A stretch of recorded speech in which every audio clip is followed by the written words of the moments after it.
चर्चा। सत श्री अकाल जी। प्रोग्राम चर्चा दे विच तुहाडा स्वागत। प्यारे दर्शक, मोदी साहब के अहम फैसलों विचों मोदी सरकार के फैसलों की गल कर रहे हैं। एक फैसला 5 अगस्त 2019 नूं होया सी, धारा 370 हटाउण दा। जम्मू कश्मीर दे जिहड़ी विशेष दर्जा जिस धारा राਹੀਂ दिता गया है उस नूं हटाउण दा फैसला कीता गया सी। उस ते तकरीबन 23 पटीशनस पईयां सी। उस नूं चैलेंज किया गया सी सुप्रीम कोर्ट दे विच। फैसला आया सुप्रीम कोर्ट तो 4 साल 4 महीने 6 दिन बाद फैसला आया ते धारा 370 जो हटाई गई सी, सुप्रीम कोर्ट ने उसते मोहर दी है। और सुप्रीम कोर्ट ने कहा कि संविधान का जिहड़ा अनुच्छेद 1 है ते धारा 370 स्पष्ट है कि जम्मू कश्मीर भारत का हिस्सा है, भारत का एक अंग है ते भारतीय संविधान के सारे प्रावधान इसते लागू होंदे ने। ये गल उत्थे गई। काफी चर्चा हुई, बहस हुई सुप्रीम कोर्ट दे विच कि ये जिहड़ा धारा 300 अनुच्छेद 370 जिन्हों कह दिंदे आ, ये पक्के तौर पर स्थाई है या अस्थाई है। ये मेन इशू बनया ये सारी डिस्कशन दे विच। ते चीफ जस्टिस DY चंद्रचूड़ उन्हां दी अगवाई दे विच 5 जज साहबान दा बेंच सी। उत्थे चर्चा हुई, उत्थे बहस हुई और चंद्रचूड़ ने कहा कि अनुच्छेद 370 जिहड़ा संविधान दे चैप्टर 21 का हिस्सा है, जिसका जिहड़ा सुलेख है, जिसका टाइटल ही ये है कि अस्थाई प्रावधान। तो जो टाइटल ये है कहते कि यह परमानेंटली अस्थाई सी, खास स्थिति दे विच इस नूं लिया गया सी ताकि संविधान नूं रेक्टिफाई कर सके। दूजे हालात ऐसी जंग दे इहदी उस वेले जरूरत महसूस हुई सी। ये इंटरप्रिटेशन दी गई है सुप्रीम कोर्ट वालों। अदरवाइज वो कहते बिल्कुल स्पष्ट लिखे है कॉन्स्टिट्यूशन दे सैक्शन 3 दे विच कि जम्मू कश्मीर भारत यूनियन का, इंडियन यूनियन का एक भारत संघ का एक अभिन्न हिस्सा है। तो जे हिस्सा है तो फिर सारे जो भारत दे जिहड़ा संविधान है इते लागू होंदा है। इस किस्म की गल की गई सी। फिर जिस तरह राष्ट्रपति या राजपाल उहदे बारे भी इन्हां दा यही कहना सी कि वो भी सही है। सो कुल मिला के जे आपां गल करिए कि ये जिहड़ा ये फैसला है इसने जम्मू कश्मीर दे लोकां दा तां किते ना किते उन्हां दे मन दे विच तां रोस भी है, विरोध भी है। लेकिन भारतीय जनता पार्टी ने जिस तरह का फैसला लिया सी, जिस तरह का पिछले दिन अमित शाह गृह मंत्री ने राज सभा के भाषण देते हुए कहा सी कि ये तो हटेगी हटेगी। तो वो तो लगता है कि सियासी तौर पर भी बड़े मायने ने। किस तरह के मायने ने, किस तरह का असर होएगा, ये आप चर्चा करनी है इस प्रोग्राम च। चर्चा करने लई जिहड़े मेहमान इस वेले साडे नाल जुड़े ने, तुहाडे नाल उन्हां दा तारुफ करावां। साडे नाल अज कोई भी पोलिटिकल पार्टी नहीं, असीं बुद्धिजीवी इंटलैक्चुअल या इस फील्ड के माहर जिहड़े मेहमानां नूं सद्दिआ। डॉक्टर केर सिंह साडे नाल ने, उन्हां दा सब्जैक्ट पोलिटिकल साइंस रहा, सारी उमर पढ़ाउंदे रहे ने, मुखी रहे ने पंजाबी यूनिवर्सिटी पटियाला दे विच राजनीति जिहड़ा विभाग हुंदा है उस ते नाल पोलिटिकल साइंस के प्रोफैसर साहब गुरु नानक देव यूनिवर्सिटी तो प्रोफैसर जगरूप सिंह सेखों साहब साडे नाल ने। ते जिहड़े लगातार एडवोकेट जगमोहन सिंह पट्टी तुसीं उन्हां नूं देखदे हो, PL भी पाउंदे ने। और जिथे भी किते कोई भी गलत नजर आउंदा है कि हो रहा है उसनूं चैलेंज करदे ने हाई कोर्ट दे विच। भट्टी साहब भी साडे नाल ने। तुहाडा तिन्नां दा बहुत बहुत स्वागत। प्रोफैसर सेखों, गल तुहाडे तो शुरू करदे हां, टिप्पणी तुहाडी लैनी है। किवें देखदे हो अज दे इस फैसले दे, की अर्थ तुहाडे सामने ने? नहीं, एक तो जी भाणा है, भाणा मनण वाली गल है। ये तो हुण मिठा करके मनना पैना है। ਸੁਪਰੀਮ ਕੋਰਟ ਨੇ ਫੈਸਲਾ ਦਿੱਤਾ, ਤੁਸੀਂ ਉਹਦੀ ਗੱਲ ਕੀਤੀ ਆ ਕਿ ਆਰਟੀਕਲ 370 ਜਿਹੜਾ ਸੀ ਉਹ ਟੈਂਪਰੇਰੀ ਸੀਗਾ, ਪਰ ਆਰਟੀਕਲ 370 ਦਾ ਟੈਂਪਰੇਰੀ ਸੀਗਾ ਕਿ ਜਿਹੜੀ Jammu Kashmir as a state ਉਹਦੀ ਐਗਜ਼ਿਸਟੈਂਸ ਤਾਂ ਟੈਂਪਰੇਰੀ ਨਹੀਂ ਸੀ ਨਾ। ਉਹ ਜਿਸ ਤਰੀਕੇ ਦੇ ਨਾਲ ਹੀ ਯੂਨੀਅਨ ਟੈਰੀਟਰੀ ਬਣਾ ਦਿੱਤਾ ਗਿਆ ਔਰ ਉਹਦੇ ਉੱਤੇ ਸ਼ਾਇਦ ਕੋਈ ਕਲੀਅਰ ਉਹਨਾਂ ਨੂੰ ਸਮਾਂ ਦੇ ਦਿੱਤਾ ਔਰ ਵਿੱਚੋਂ ਹੀ ਜਿਹੜੀ ਇੱਕ 2 ਯੂਨੀਅਨ ਟੈਰੀਟਰੀ ਜਿਹੜੀਆਂ ਇਹ ਹੋ ਗਈਆਂ। ਸੰਵਿਧਾਨ ਕੀ ਕਹਿੰਦਾ ਕਿ ਜਦੋਂ ਤੁਸੀਂ ਰਾਜ ਬਣਾਉਣੇ ਆ ਜਾਂ ਰਾਜਾਂ ਦਾ ਕੋਈ ਉਹਦੇ ਵਿੱਚੋਂ ਵੰਡ ਕਰਨੀ ਆ, ਉਹਦੇ ਵਿੱਚ ਆਰਟੀਕਲ 3 ਹੈਗਾ। ਇਹ ਠੀਕ ਆ ਕਿ ਉਸ ਸਮੇਂ ਉੱਥੋਂ ਦੀ ਵਿਧਾਨ ਸਭਾ ਜਿਹੜੀ ਉਹ ਭੰਗ ਕੀਤੀ ਗਈ ਸੀ, ਸਾਰੀਆਂ ਤਾਕਤਾਂ ਜਿਹੜੀਆਂ ਲੈਫਟੀਨੈਂਟ ਗਵਰਨਰ ਕੋਲ ਸੀਗੀਆਂ। ਕੁਝ ਚੀਜ਼ਾਂ ਸੰਵਿਧਾਨਕ ਹੁੰਦੀਆਂ, ਕੁਝ ਚੀਜ਼ਾਂ ਸੰਵਿਧਾਨ ਤੋਂ ਅਗਲੇ ਪਾਸੇ ਹੁੰਦੀਆਂ। ਖਾਸ ਕਰਕੇ ਜਿਸ ਤਰੀਕੇ ਨਾਲ ਸਾਡੇ ਦੇਸ਼ ਦੇ ਵਿੱਚ ਵੱਖ-ਵੱਖ ਜਿਹੜੀਆਂ ਹੈਗੀਆਂ ਬਖਰੇਵੇਂ ਹੈਗੇ ਆ, ਜਿਹਨੂੰ ਕਹਿੰਦੇ ਯੂਨਿਟੀ ਇਨ ਡਾਇਵਰਸਿਟੀ ਵਾਲੀ ਗੱਲ ਹੈਗੀ ਆ, ਔਰ ਉਹਦੇ ਵਿੱਚ ਕਸ਼ਮੀਰ ਦੀ ਔਰ ਜੰਮੂ ਕਸ਼ਮੀਰ ਦੀ ਇੱਕ ਸਪੈਸੀਫਿਕ ਜਿਹੜੀ ਆ ਸਿਚੁਏਸ਼ਨ ਸੀ ਜਿਸ ਹਾਲਾਤ ਦੇ ਵਿੱਚ ਇਹ ਇੰਡੀਆ ਦਾ ਹਿੱਸਾ ਬਣਿਆ। ਆਪਾਂ ਸਾਰਿਆਂ ਨੂੰ ਪਤਾ ਹੈ ਦੇਸ਼ ਦੀ ਵੰਡ ਤੋਂ ਬਾਅਦ ਕਿਸ ਕਿਸਮ ਦੇ ਸਾਰੇ ਹਾਲਾਤ ਸੀਗੇ। ਇਹ ਠੀਕ ਆ ਕਿ ਇਸ ਪਾਰਟੀ ਦਾ, ਜਨਸੰਘ ਦਾ ਵੀ ਔਰ ਬੀਜੇਪੀ ਦਾ ਏਜੰਡਾ ਰਿਹਾ ਕਿ ਇਹਨੂੰ ਅਸੀਂ ਜਿਹੜਾ ਹੈਗਾ ਵਾ ਇਹ ਇੰਟੈਗਰੇਟ ਕਰਾਂਗੇ, ਇਹਨੂੰ ਨਾਲ ਲੈ ਕੇ ਆਵਾਂਗੇ। ਪਰ ਇਹ ਪਿਛਲੇ ਲੰਮੇ ਸਮੇਂ ਤੋਂ ਇੱਕ ਪ੍ਰੋਸੈਸ ਦੇ ਥਰੂ ਜਿਹੜਾ ਸੀ ਹੌਲੀ ਹੌਲੀ ਜੰਮੂ ਕਸ਼ਮੀਰ ਜਿਹੜਾ ਸੀਗਾ ਇਹ ਇੰਡੀਅਨ ਯੂਨੀਅਨ ਦਾ ਇੱਕ ਤਕਰੀਬਨ ਆਲਮੋਸਟ ਜਿਹਨੂੰ ਕਹੀਏ ਡੀ ਫੈਕਟੋ ਤੌਰ ਦੇ ਉੱਤੇ ਜਿਹੜਾ ਸੀ ਉਹ ਹਿੱਸਾ ਬਣ ਹੀ ਚੁੱਕਾ ਸੀਗਾ, ਕਿਉਂਕਿ ਸਾਰੀਆਂ ਜਿਹੜੀਆਂ ਸੰਸਥਾਵਾਂ ਉੱਥੇ ਸੀਗੀਆਂ ਜਾਂ ਜਿਸ ਕਿਸਮ ਦਾ ਜਿਹੜੇ ਪਹਿਲੇ ਟਾਈਟਲ ਸੀ, ਚਾਹੇ ਸਦਰ ਰਿਆਸਤ ਸੀਗਾ, ਚਾਹੇ ਵਜ਼ੀਰ ਆਲਾ ਸੀਗਾ, ਜਾਂ ਹੋਰ ਉਹਨਾਂ ਦਾ ਆਪਣਾ ਜਿਹੜੀ ਹੁੰਦੀ ਸੀਗੀ ਰੈਵਨਿਊ ਵਾਲਾ ਸਿਸਟਮ ਸੀਗਾ, ਜਾਂ ਦੂਸਰੇ ਤੀਸਰੇ ਸਾਰਾ ਸੀਗਾ, ਉਹ ਹੌਲੀ ਹੌਲੀ ਇਸ ਪਾਸੇ ਜਿਹੜਾ ਅਕਮੋਡੇਟ ਹੋ ਰਿਹਾ ਸੀਗਾ। ਔਰ ਇਹ ਗੱਲ ਠੀਕ ਆ ਕਿ ਉੱਥੇ ਪਿਛਲੇ ਲੰਮੇ ਸਮੇਂ ਦੇ ਵਿੱਚ ਇੱਕ ਜਿਹਨੂੰ ਅੱਤਵਾਦ ਸ਼ੁਰੂ ਹੋਇਆ, ਅੱਤਵਾਦੀ ਨਾਲ ਇੱਕ ਇਦਾਂ ਦੀ ਜ਼ਮੀਨ ਜਿਹੜੀ ਹੈਗੀ ਤਿਆਰ ਹੋਈ ਕਿ ਜਿਹਨੂੰ ਬੇਸ ਬਣਾ ਕੇ ਇਹਨਾਂ ਨੇ ਜਿਹੜਾ ਸੀ ਇਹ ਫੈਸਲਾ ਲੈਣਾ ਪਿਆ। ਔਰ ਉਹਨਾਂ ਹੋਇਆ ਕਿ ਜਿਸ ਤਰੀਕੇ ਨਾਲ ਇਹ ਫੈਸਲਾ ਲਿਆ ਗਿਆ ਵਾ ਉਹ ਠੀਕ ਹੈ, ਸਰਕਾਰਾਂ ਫੈਸਲਾ ਲੈਂਦੀਆਂ ਵਾ, ਸਰਕਾਰਾਂ ਕੋਲ ਰਾਈਟ ਹੁੰਦਾ ਵਾ, ਪਰ ਖਾਸ ਕਰਕੇ ਜਿਸ ਤਰੀਕੇ ਦੇ ਨਾਲ ਜਾਂ ਜਿਹਨੂੰ ਕਹਿੰਦੇ ਆ ਕਿ ਛਾਤੀ ਠੋਕ ਕੇ ਜਾਂ ਇਹਨੂੰ ਇਹ ਏਜੰਡਾ ਬਣਾ ਕੇ 2019 ਜਦੋਂ ਦੁਬਾਰਾ ਤਾਕਤ ਦੇ ਵਿੱਚ ਆਉਂਦੇ ਆ, ਜਾਂ ਹੁਣ ਇਹ ਫੈਸਲਾ ਉਸ ਕ੍ਰੂਸ਼ੀਅਲ ਸਮੇਂ ਤੇ ਆਇਆ ਵਾ ਕਿ ਜਦੋਂ ਥੋੜੇ ਸਮੇਂ ਦੇ ਵਿੱਚ ਜਿਹੜਾ ਬਾਅਦ ਦੇ ਵਿੱਚ ਦੇਸ਼ ਦੇ ਵਿੱਚ ਜਿਹੜੀਆਂ ਇਲੈਕਸ਼ਨ ਹੋਣ ਵਾਲੇ ਪਾਸੇ ਵੱਲ ਜਾਣ ਡਿਆ ਕੰਮ, ਸੁਪਰੀਮ ਕੋਰਟ ਨੇ ਤਾਂ ਜਸਟੀਫਾਈ ਕਰਤਾ, ਠੀਕ ਹੋ ਗਿਆ ਕਿ ਇੰਟੈਗਰੇਟਡ ਪਾਰਟ ਹੈਗਾ ਕੰਟਰੀ ਦਾ, ਇਹਨੇ ਰਹਿਣਾ, ਉਹ ਟੈਂਪਰੇਰੀ ਪ੍ਰੋਵੀਜ਼ਨ ਸੀਗੀ। ਪਰ ਇਹਦੇ ਨਾਲ ਜਿਸ ਕਿਸਮ ਦੀ ਜਿਹੜੀ ਤੁਸੀਂ ਦੇਖੋਗੇ ਦੁਚਿੱਤੀਆਂ ਪੈਦਾ ਹੋਣਗੀਆਂ ਆਰਟੀਕਲ 370 ਵੱਲ, ਨਾਰਥ ਈਸਟ ਵਾਲੇ ਹੋਰ ਸਟੇਟ ਵੀ ਹੈਗੇ ਆ ਜਾਂ ਹੋਰ ਮਾਈਨੋਰਟੀਜ਼ ਵੀ ਹੈਗੀਆਂ ਵਾ, ਜਾਂ ਇਸ ਕਿਸਮ ਦੀਆਂ ਬਹੁਤ ਸਾਰੇ ਹੋਰ ਇਸ਼ੂਜ਼ ਹੈਗੇ। ਮੈਂ ਦੇਖ ਰਿਹਾ ਸੀਗਾ ਕਿ ਹੁਣੇ ਆ ਰਿਹਾ ਕਿ ਜਿਸ ਤਰੀਕੇ ਨਾਲ ਸੈਂਟਰ ਯੂਨੀਲੈਟਰੀ ਡਿਸੀਜਨ ਲੈ ਰਿਹਾ, ਕੱਲ ਨੂੰ ਹੋ ਸਕਦਾ ਬੰਬੇ ਨੂੰ ਜਿਹੜਾ ਹੈਗਾ ਯੂਟੀ ਡਿਕਲੇਅਰ ਕਰ ਦੇਣ। ਹੈਦਰਾਬਾਦ ਦੇ ਅੱਜਕੱਲ ਬਹੁਤ ਪਿੱਛੇ ਪਏ ਆ ਕਿ ਹੈਦਰਾਬਾਦ ਜਿਹੜਾ ਹੈਗਾ ਵਾ ਉਹ ਏਰੀਆ ਜਿਹੜਾ ਹੈਗਾ ਉਹਨੂੰ ਇਸ ਤਰੀਕੇ ਨਾਲ ਲਿਆਂਦਾ ਜਾਵੇ।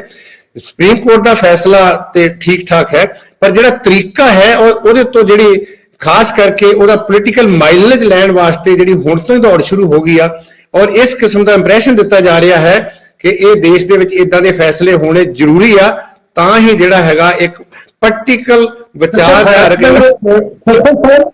ਸੇਖੋਂ ਸਾਹਿਬ ਜਿਹੜੀ ਗੱਲ ਤੁਸੀਂ ਕਹੀ ਸੀ ਉਸ ਮਾਮਲੇ 'ਚ ਇੱਕ ਤਾਂ ਇਹ ਗੱਲ ਵੀ ਸਮਝ ਲੈਣੀ ਚਾਹੀਦੀ ਹੈ ਕਿ ਚੀਫ ਜਸਟਿਸ ਡੀ.ਵਾਈ. ਚੰਦਰਚੂੜ ਦਾ ਜਿਹੜਾ ਇਮੇਜ ਹੈ ਜਿਹਦੇ ਬਾਰੇ ਲੋਕ ਸੋਚਦੇ ਨੇ ਕਿ ਉਹ ਸਹੀ ਫੈਸਲੇ ਕਰਦੇ ਨੇ, ਤੇ ਨਾਲ ਉਹਨਾਂ ਨੇ ਇੱਕ ਗੱਲ ਕਹੀ ਜਿਹਦਾ ਤੁਸੀਂ ਜ਼ਿਕਰ ਕੀਤਾ ਕਿ ਤੁਸ਼ਾਰ ਮਹਿਤਾ ਜਿਹੜੇ ਸੋਲਿਸਿਟਰ ਜਨਰਲ ਨੇ ਦੇਸ਼ ਦੇ, ਉਹਨਾਂ ਨੇ ਇਹ ਚੰਦਰਚੂੜ ਹੋਰੀ ਕਹਿ ਰਹੇ ਕਿ ਉਹਨਾਂ ਨੇ ਦੱਸਿਆ ਕਿ ਜੰਮੂ ਕਸ਼ਮੀਰ ਦਾ ਜਿਹੜਾ ਦਰਜਾ ਰਾਜ ਵਾਲਾ ਦਰਜਾ ਹੈ ਉਹ ਜਲਦੀ ਇਸ ਨੂੰ ਮੁੜ ਬਹਾਲ ਕਰ ਦਿੱਤਾ ਜਾਊਗਾ।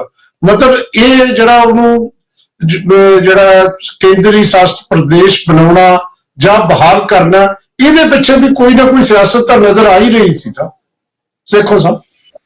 ਨਹੀਂ, ਸਿਆਸਤ ਤਾਂ ਹੈਗੀ ਆ। ਤੁਸੀਂ ਦੇਖੋ ਪਿਛਲੇ ਸਾਲ ਵੀ ਜੰਮੂ ਕਸ਼ਮੀਰ ਨੂੰ ਇੱਕ ਸਪੈਸੀਫਿਕ ਸੈਂਟਰ ਦੇ ਵਿੱਚ ਰੱਖ ਕੇ ਮੋਸਟਲੀ ਸਿਆਸਤ ਦੇ ਦੇਸ਼ 'ਚ ਖੇਡੀ ਜਾ ਰਹੀ ਆ।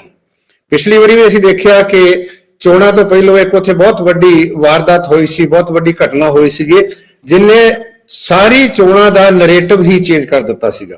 ਮੈਨੂੰ ਲੱਗਦਾ ਕਿ ਕਿਸੇ ਨਾ ਕਿਸੇ ਤਰੀਕੇ ਦੇ ਨਾਲ ਇਹ ਉਸੇ ਕੰਟੀਨਿਊਟੀ ਦੇ ਵਿੱਚ ਜਿਹੜਾ ਆਉਣ ਵਾਲੇ ਸਮੇਂ ਦਾ ਵਰਤਾਰਾ ਹੋਊਗਾ ਉਹਨੂੰ ਮੇਰੇ ਖਿਆਲ ਆ ਉਹਨੂੰ ਸਿੱਧਣ ਵਾਸਤੇ ਜਾਂ ਉਸ ਪਾਸੇ ਵੱਲ ਤੁਰਨ ਵੀ ਜਿਹੜਾ ਹੈਗਾ ਇੱਕ ਕੀਤਾ ਜਾਊ, ਕਿਉਂਕਿ ਸੁਪਰੀਮ ਕੋਰਟ ਨੇ ਫੈਸਲਾ ਦੇ ਦਿੱਤਾ। ਪਰ ਜਿਸ ਕਿਸਮ ਦੀਆਂ ਸਟੇਟਮੈਂਟ ਤੁਸੀਂ ਦੇਖੋ ਪੋਲੀਟੀਕਲ ਲੀਡਰਸ ਹੀ ਆ ਰਹੀਆਂ, ਖਾਸ ਕਰਕੇ ਕਿਉਂਕਿ ਦੂਸਰੇ ਦਾ ਡਿਫੈਂਸਿਵ ਆ, ਜਿਹੜਾ ਅਗਲੇ ਪਾਸੇ ਵਾਲੇ ਜਿਹੜੇ ਆਪੋਜੀਸ਼ਨ ਵਾਲੇ ਹੈਗੇ ਆ ਉਹਨਾਂ ਦੀ ਪਾਲਿਸੀ ਬਹੁਤ ਕਲੀਅਰ ਨਹੀਂ ਹੈ। ਬੀਜੇਪੀ ਦੀ, ਆਰਐਸਐਸ ਦੀ, ਪਹਿਲਾਂ ਜਨਸੰਘ ਦੀ ਇਹ ਨੀਤੀ ਬਹੁਤ ਕਲੀਅਰ ਸੀਗੀ ਕਿ ਸਾਡੀ ਇਹ ਪਾਲਿਸੀ ਹੈਗੀ ਆ। ਹੁਣ ਇਹੀ ਗੱਲ ਕਿ ਅਸੀਂ ਇਹਨੂੰ ਜਿਹੜਾ ਹੈਗਾ ਵਾ ਜਿਹੜਾ ਉਹਨੂੰ ਸਿਰੇ ਲਾਇਆ ਹੈ, ਇਹ ਸਾਡਾ ਏਜੰਡਾ ਹੈ। ਹੋਰ ਬਹੁਤ ਸਾਰੀਆਂ ਇਦਾਂ ਦੀਆਂ ਘਟਨਾਵਾਂ ਹੋ ਰਹੀਆਂ ਜਿਸ ਕਿਤੇ ਨਾ ਕਿਤੇ ਜਿਹੜੇ ਉਹ ਏਰੀਆਜ਼ ਆ ਜਾਂ ਉਹ ਕਮਿਊਨਿਟੀਜ਼ ਨੂੰ ਸਾਹਮਣੇ ਰੱਖ ਕੇ ਇੱਕ ਵੱਖਰੀ ਕਿਸਮ ਦਾ ਵਰਤਾਰਾ ਜਿਹੜਾ ਵਾ ਉਹ ਘੜਨ ਦਾ ਵਰਤਾਂਤ ਜਿਹੜਾ ਵਾ ਸ਼ੁਰੂ ਹੋਇਆ ਸੀਗਾ। ਔਰ ਮੈਨੂੰ ਲੱਗਦਾ ਵੀ ਇਹਦੇ ਨਾਲ ਨੈਚੁਰਲੀ ਹੋਰ ਉਹਨਾਂ ਨੂੰ ਬਲ ਮਿਲੂਗਾ। ਜੋ ਅਸੀਂ ਗੱਲ ਕਹਿ ਰਹੇ ਸੀਗੇ ਉਹ ਤਾਂ ਸੁਪਰੀਮ ਕੋਰਟ ਨੇ ਜਦੋਂ ਉਹਦੇ ਚ ਦੇਖੋ, ਜਦੋਂ ਇਹ ਗੱਲ ਆਉਂਦੀ ਹੈ ਨਾ ਜੀ, ਦੇਖੋ ਹੁਣ ਤੁਸਾਰ ਮਹਿਤਾ ਜੋ ਮਰਜ਼ੀ ਕਹਿਣ, ਜਦੋਂ ਚੀਫ ਜਸਟਿਸ ਇਹ ਕਹਿੰਦਾ ਕਿ ਇੰਡੀਅਨ ਕਨਸਟੀਟਿਊਸ਼ਨ ਦਾ ਆਰਟੀਕਲ 3 ਇਹ ਜਦੋਂ ਅਪਣਾਉਣੇ ਆ, ਇਹ ਰਾਈਟ ਦਿੰਦਾ ਹੈ ਕਿਸੇ ਵੀ ਯੂਨੀਅਨ ਗਵਰਨਮੈਂਟ ਨੂੰ ਕਿ ਉਹ ਕਿਸੇ ਨੂੰ ਵੀ ਕੇਂਦਰ ਸ਼ਾਸਿਤ ਪ੍ਰਦੇਸ਼ ਬਦਲਣ ਚ ਉਹ ਆਗਿਆ ਦਿੰਦਾ ਹੈ, ਜਿਹੜਾ ਆਰਟੀਕਲ 3 ਹੈ। ਇਸ ਕਰਕੇ ਉਹ ਲਦਾਖ ਨੂੰ ਬਣਾਤਾ, ਉਹ ਜਸਟੀਫਾਈ ਕਰਦੇ ਨਜ਼ਰ ਆਉਂਦੇ ਨੇ। ਇਹ ਗੱਲ ਤਾਂ ਬਿਲਕੁਲ ਸਪਸ਼ਟ ਹੈ। ਡਾਕਟਰ ਕੇਰ ਸਿੰਘ, ਇਹ ਇਸ ਨੂੰ ਕਿਵੇਂ ਦੇਖੀਏ ਸਾਰਾ ਕੁਝ, ਜਿਹੜਾ ਮਤਲਬ ਲੋਕਾਂ ਦੇ ਬਹੁਤ ਖਾਸ ਤੌਰ ਤੇ ਮਿਨੋਰਟੀ ਦੀ ਭਾਵਨਾ ਦੇ ਖਿਲਾਫ ਇਹ ਚਰਚਾ ਜਿਹੜੀ ਅੱਜ ਕੱਲ੍ਹ ਚੱਲ ਰਹੀ ਹੈ ਕਿ ਫੈਸਲਾ ਆਇਆ? ਵਾਲੀਆ ਸਾਹਿਬ, ਸੇਖੋਂ ਸਾਹਿਬ ਨੇ ਭੂਮਿਕਾ 'ਚ ਆਪਣੀ ਸਾਰੀ ਗੱਲ ਤਕਰੀਬਨ ਸਪਸ਼ਟ ਕਰ ਦਿੱਤੀ ਹੈ, ਸਾਰੇ ਇਸ਼ੂ। ਇਹਦੇ ਦੋ ਨੁਕਤੇ ਜਿਹੜੇ ਤੁਸੀਂ ਉਠਾ ਰਹੇ ਹੋ ਉਹਨਾਂ ਬਾਰੇ ਮੈਂ ਮੁੱਢਲੀ ਟਿੱਪਣੀ ਕਰਦਾ। ਪਹਿਲੀ ਗੱਲ ਤਾਂ ਇਹ ਕਿ ਆਰਟੀਕਲ 3 ਦੇ ਵਿੱਚ ਰਾਜਾਂ ਨੂੰ ਬਣਾਉਣ ਤੇ ਮਿਲਾਉਣਾ, ਦੋ ਰਾਜਾਂ ਨੂੰ ਮਿਲਾਉਣਾ ਜਾਂ ਇੱਕ ਰਾਜ 'ਚੋਂ ਦੋ ਰਾਜ ਬਣਾਉਣੇ ਤੇ ਯੂਨੀਅਨ ਟੈਰੀਟਰੀ ਕ੍ਰੀਏਟ ਕਰਨ ਦਾ ਜ਼ਿਕਰ ਆਰਟੀਕਲ 3 ਵਿੱਚ ਹੈ। ਪਰ ਇਹ ਨਹੀਂ ਹੈ ਕਿ ਕਿਸੇ ਰਾਜ ਨੂੰ ਯੂਨੀਅਨ ਟੈਰੀਟਰੀ ਵਿੱਚ ਕਨਵਰਟ ਕੀਤਾ ਜਾ ਸਕਦਾ। ਆਰਟੀਕਲ 3 ਵਿੱਚ ਇਹਦਾ ਜ਼ਿਕਰ ਬਿਲਕੁਲ ਨਹੀਂ ਹੈ। ਇਹ ਬਿਲਕੁਲ ਨਾ ਤਾਂ ਜਿਹੜੀ ਆ ਜੱਜਮੈਂਟ ਮੈਂ ਸੁਣੀ ਹੈ, ਸਾਰੀ ਅੱਜ ਲਾਈਵ ਸੁਣਦਾ ਰਿਹਾ, ਉਹਦੇ ਵਿੱਚ ਇਹੋ ਜਿਹੀ ਜਸਟੀਫਿਕੇਸ਼ਨ ਚੀਫ ਜਸਟਿਸ ਸਾਹਿਬ ਨੇ ਨਹੀਂ ਦਿੱਤੀ। ਉਹਨਾਂ ਨੇ ਇਹ ਜ਼ਰੂਰ ਜ਼ਿਕਰ ਕੀਤਾ ਹੈ ਕਿ ਯੂਨੀਅਨ ਟੈਰੀਟਰੀ ਕ੍ਰੀਏਟ ਕੀਤੀ ਜਾ ਸਕਦੀ ਹੈ, ਪਰ ਉਹ ਕਿਸੇ ਰਾਜ ਨੂੰ, ਸਮੁੱਚੇ ਰਾਜ ਨੂੰ ਭੰਗ ਕਰਕੇ ਉਹਨੂੰ ਯੂਨੀਅਨ ਟੈਰੀਟਰੀ ਡਿਕਲੇਅਰ ਕਰਨ ਦਾ ਅਧਿਕਾਰ ਨਹੀਂ ਹੈ, ਉਹਦਾ ਜ਼ਿਕਰ ਨਹੀਂ। ਉਹ ਰੈਫਰੈਂਸ ਦੇ ਰਹੇ ਸੀ ਕਿ ਆਰਟੀਕਲ 3 'ਚ ਯੂਨੀਅਨ ਟੈਰੀਟਰੀ ਕੀਤੀਆਂ ਜਾ ਸਕਦੀਆਂ, ਪਰ ਰਾਜ ਨੂੰ ਕਨਵਰਟ ਯੂਨੀਅਨ ਟੈਰੀਟਰੀ ਵਿੱਚ ਇਹ ਨਾ ਉਹਨਾਂ ਨੇ ਕਿਹਾ ਤੇ ਨਾ ਹੀ ਇਹ ਹੋ ਸਕਦਾ। ਆਰਟੀਕਲ 3 ਦੀ ਪੋਜੀਸ਼ਨ ਇਹ ਹੈ। ਦੂਸਰੀ ਗੱਲ ਵਾਲੀਆ ਸਾਹਿਬ ਜਿਹੜੀ ਹੈ ਕਿ ਜਿਹੜੀ ਸਭ ਤੋਂ ਮਹੱਤਵਪੂਰਨ ਗੱਲ ਇਹ ਹੈ, ਜਿਹਦਾ ਜ਼ਿਕਰ ਅਸੀਂ ਕਿਸੇ ਹੋਰ ਚੈਨਲ ਤੇ ਵੀ ਕਰ ਰਹੇ ਸੀਗੇ, ਕਿ ਸਾਨੂੰ ਧਿਆਨ 'ਚ ਇਹ ਰੱਖਣ ਦੀ ਲੋੜ ਹੈ ਕਿ ਕਰੂਸ਼ੀਅਲ ਮਸਲਾ ਇਹੀ ਸੀ ਜਿਹਦਾ ਜ਼ਿਕਰ ਆਪਾਂ ਹੁਣ ਕਰ ਰਹੇ ਹਾਂ, ਕਿ ਕੀ ਕਿਸੇ ਰਾਜ ਨੂੰ ਯੂਨੀਅਨ ਟੈਰੀਟਰੀ ਵਿੱਚ ਕਨਵਰਟ ਕੀਤਾ ਜਾ ਸਕਦਾ ਹੈ ਕੇਂਦਰ ਆਪਣੀ ਅਮੈਂਡਮੈਂਟ ਪ੍ਰੋਸੈਸ ਰਾਹੀਂ। ਇਹਦੇ ਬਾਰੇ ਸੁਪਰੀਮ ਕੋਰਟ ਕੋਲ ਇਹ ਮਸਲਾ ਆਇਆ, ਪਰ ਸੁਪਰੀਮ ਕੋਰਟ ਨੇ ਸਿਰਫ ਇਸ ਗੱਲ ਦੇ ਭਰੋਸੇ ਤੇ, ਜੋ ਕਿ ਸੋਲਿਸਿਟਰ ਜਨਰਲ ਨੇ ਦਿੱਤਾ ਸੀ, ਕਿ ਅਸੀਂ ਇਹ ਜਿਹੜੀ ਆਰਜ਼ੀ ਪ੍ਰੋਵੀਜ਼ਨ ਹੈ ਸਿਰਫ, ਔਰ ਅਸੀਂ ਨੂੰ ਬਹੁਤ ਛੇਤੀ ਖਤਮ ਕਰਕੇ ਇਹਦਾ ਰਾਜ ਦਾ ਦਰਜਾ ਬਹਾਲ ਕਰ ਦਿਆਂਗੇ, ਇਸ ਆਸ਼ਵਾਸਨ ਤੇ, ਯਾਨੀ ਕਿ ਇਹ ਅੰਡਰਟੇਕਿੰਗ ਦਿੱਤੀ ਗਈ ਸੋਲਿਸਿਟਰ ਜਨਰਲ ਨੇ, ਔਰ ਇਸ ਨੂੰ ਸੁਪਰੀਮ ਕੋਰਟ ਨੇ ਪ੍ਰਵਾਨ ਕਰ ਲਿਆ, ਪਰ ਆਪਣੀ ਜੱਜਮੈਂਟ ਇਸ ਮਸਲੇ ਤੇ ਨਹੀਂ ਦਿੱਤੀ। ਮੈਂ ਇਹਨੂੰ ਕੇਂਦਰੀ ਬਿੰਦੂ ਵਾਲੀਆ ਸਾਹਿਬ ਮੇਰੇ ਵਾਸਤੇ ਇਹ ਹੈ ਕਿ ਜਦੋਂ ਸੁਪਰੀਮ ਕੋਰਟ ਕੋਲ ਯਾਚਕਾਵਾਂ ਦਾਖਲ ਹੁੰਦੀਆਂ, ਉਹਦੇ ਵਿੱਚ ਇੱਕ ਇਸ਼ੂ ਇਹ ਹੈਗਾ ਕਿ ਕੀ ਕਿਸੇ ਸਟੇਟ ਨੂੰ ਇਸ ਤਰ੍ਹਾਂ ਯੂਨੀਅਨ ਟੈਰੀਟਰੀ 'ਚ ਕਨਵਰਟ ਕੀਤਾ ਜਾ ਸਕਦਾ ਹੈ, ਜੋ ਕਿ ਸੰਵਿਧਾਨ ਦੇ ਤੌਰ ਤੇ ਬਿਲਕੁਲ ਨਹੀਂ ਕੀਤਾ ਜਾ ਸਕਦਾ। ਸੁਪਰੀਮ ਕੋਰਟ ਨੇ ਇਹਦੇ ਤੇ ਆਪਣੀ ਜੱਜਮੈਂਟ ਨਹੀਂ ਦਿੱਤੀ। ਇਹ ਦੇਣੀ ਚਾਹੀਦੀ। ਸਭ ਤੋਂ ਖਤਰਨਾਕ ਰੁਝਾਨ ਮੈਂ ਸਮਝਦਾ ਉਹ ਇਹ ਮੈਨੂੰ ਇਹਦੇ ਵਿੱਚੋਂ ਨਜ਼ਰ ਆਉਂਦਾ, ਜਿਹੜਾ ਕਿ ਜਦੋਂ ਇਹ ਮੰਗ ਕੀਤੀ ਗਈ ਹੈ ਯਾਚਕਾਵਾਂ ਵਿੱਚ, ਜੇ ਤੇ ਨਾ ਕੀਤੀ ਜਾਂਦੀ ਉਹ ਗੱਲ ਹੋਰ ਸੀ। ਜਦੋਂ ਇਸ਼ੂ ਰੇਜ਼ ਕੀਤਾ ਜਾਂਦਾ, ਰਿਕੁਐਸਟ ਕੀਤੀ ਜਾਂਦੀ ਹੈ, ਉਹਦੇ ਬਾਰੇ ਸੁਪਰੀਮ ਕੋਰਟ ਦਾ ਮੇਰੇ ਮੁਤਾਬਕ ਫਰਜ਼ ਬਣਦਾ ਸੀਗਾ ਕਿ ਉਹ ਇਹਦੇ ਬਾਰੇ ਆਪਣੀ ਜੱਜਮੈਂਟ ਜ਼ਰੂਰ ਦਿੰਦੇ। ਇੱਕ ਤਾਂ ਇਹ ਮੈਂ ਕਹਿਣਾ ਚਾਹੁੰਦਾ। ਦੂਸਰੀ ਗੱਲ ਜਿਹੜੀ ਹੈ, ਜਿਸ ਦਾ ਜ਼ਿਕਰ ਸੇਖੋਂ ਸਾਹਿਬ ਵੀ ਕਰ ਰਹੇ ਸੀਗੇ, ਕਿ ਜਿਹੜੀ ਗੱਲ ਉਹ ਸੁਪਰੀਮ ਕੋਰਟ ਨੇ ਕਹੀ ਹੈ ਕਿ ਹਾਲਾਤ ਬਦਲ ਗਏ। ਜਦੋਂ ਇਹ ਹਾਲਾਤ ਸੀ, ਜਦੋਂ ਇਹ ਆਰਟੀਕਲ 370 ਆਪਾਂ ਪਾਇਆ, ਉਦੋਂ ਹਾਲਾਤ ਹੋਰ ਸੀ, ਹੁਣ ਹਾਲਾਤ ਹੋਰ ਹਨ, ਇਹ 'ਚ ਕੋਈ ਸ਼ੱਕ ਨਹੀਂ, ਇਹ ਸੱਚ ਹੈ। ਪਰ ਇਹਦੀ ਇੰਪਲੀਕੇਸ਼ਨ ਕੀ ਹੈ ਵਾਲੀਆ ਸਾਹਿਬ, ਸਾਨੂੰ ਧਿਆਨ ਵਿੱਚ ਰੱਖਣ ਦੀ ਲੋੜ ਹੈ ਸਿਆਸੀ ਪੱਖ ਤੋਂ। ਉਹਦੀ ਇੰਪਲੀਕੇਸ਼ਨ ਇਹ ਹੈ ਕਿ ਕੋਈ ਵੀ ਦੇਸ਼ ਜਿਹੜਾ ਹੈ ਜਦੋਂ ਸੰਵਿਧਾਨ ਬਣਾਉਂਦਾ ਹੈ ਉਹਦੇ ਵਿੱਚ ਕੁਝ ਆਸ਼ਵਾਸਨ ਦਿੱਤੇ ਜਾਂਦੇ ਆ, ਅੰਡਰਸਟੈਂਡਿੰਗ ਹੁੰਦੀ ਹੈ ਵੱਖ-ਵੱਖ ਸਮੂਹਾਂ ਦੇ ਵਿੱਚ ਜਦੋਂ ਇਕੱਠੇ ਹੁੰਦੇ ਆ ਜਾਂ ਰਲਦੇ ਆਪਸ ਦੇ ਵਿੱਚ, ਤੇ ਉਹ ਅਸੀਂ ਕਹਿੰਦੇ ਆ ਕਿ ਉਹ ਬੜੀ ਪਵਿੱਤਰ ਜਿਹੇ ਕਿਸਮ ਦੀ ਅੰਡਰਸਟੈਂਡਿੰਗ ਹੁੰਦੀ ਹੈ ਕਿ ਤੁਹਾਨੂੰ ਵਿਸ਼ੇਸ਼ ਦਰਜਾ ਅਸੀਂ ਦਿਆਂਗੇ, ਔਰ ਵਿਸ਼ੇਸ਼ ਦਰਜਾ ਦਿੱਤਾ ਗਿਆ। ਉਹਦੇ ਵਿੱਚ ਸੰਵਿਧਾਨ ਵੱਖਰਾ ਦਿੱਤਾ ਗਿਆ। ਉਹ ਸੰਵਿਧਾਨ ਦੀਆਂ ਧਾਰਾਵਾਂ ਬਦਲਣ ਦਾ ਤਰੀਕਾ ਕਾਰ ਵੀ ਉਹ ਆਰਟੀਕਲ 370 ਦੇ ਵਿੱਚ ਹੀ ਦਿੱਤਾ ਗਿਆ ਸੀਗਾ। ਉਹਦਾ ਥਰਡ ਪਾਰਟ ਜਿਹੜਾ ਆਰਟੀਕਲ 3 ਦੇ ਅੱਗੇ ਕਲਾਸ 3 ਦੇ ਵਿੱਚ।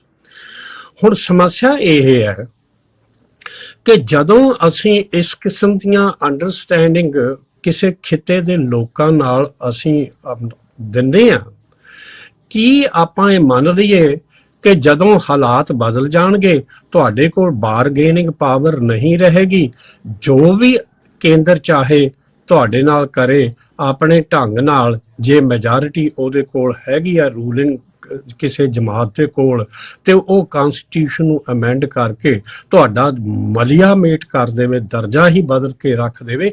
ਇਸ਼ੂ ਇਹਦੇ ਵਿੱਚ ਇਹ ਸ਼ਾਮਲ ਸੀ ਜਿਹਦੇ ਬਾਰੇ ਇੱਕ ਡਾਕਟਰ ਕੇ ਸਿੰਘ ਜੀ ਇੱਕ ਇਸ਼ੂ ਹੋਰ ਵੀ ਹੈ। ਜਦੋਂ ਵਿਧਾਨ ਸਭਾ ਭੰਗ ਕਰ ਦਿੱਤੀ ਗਈ, ਰਾਸ਼ਟਰਪਤੀ ਰਾਜ ਲਾ ਦਿੱਤਾ ਗਿਆ, ਉਸ ਵੇਲੇ ਇਹ ਜਿਹੜਾ ਹੈ ਫੈਸਲਾ ਲਿਆ ਗਿਆ ਕਿ ਇਹ ਜਾਇਜ਼ ਹੈ। ਇਹ ਤੇ ਵੀ ਸੁਪਰੀਮ ਕੋਰਟ ਬੋਲੀ ਹੈ, ਇਹਨੂੰ ਵੀ ਸਹੀ ਠਹਿਰਾਇਆ। ਕਈ ਕਿਸਮ ਦੇ ਗੱਲਾਂ ਹਲੇ ਹੋਰ ਨੇ ਜਿਨ੍ਹਾਂ ਤੇ ਚਰਚਾ ਕਰਨੀ ਬਣਦੀ ਹੈ। ਇੱਕ ਬ੍ਰੇਕ ਲੈ ਲਈਏ, ਮਿਲਦੇ ਆ ਬ੍ਰੇਕ ਤੋਂ ਬਾਅਦ ਚਰਚਾ ਰੱਖਾਂਗੇ ਜਾਰੀ।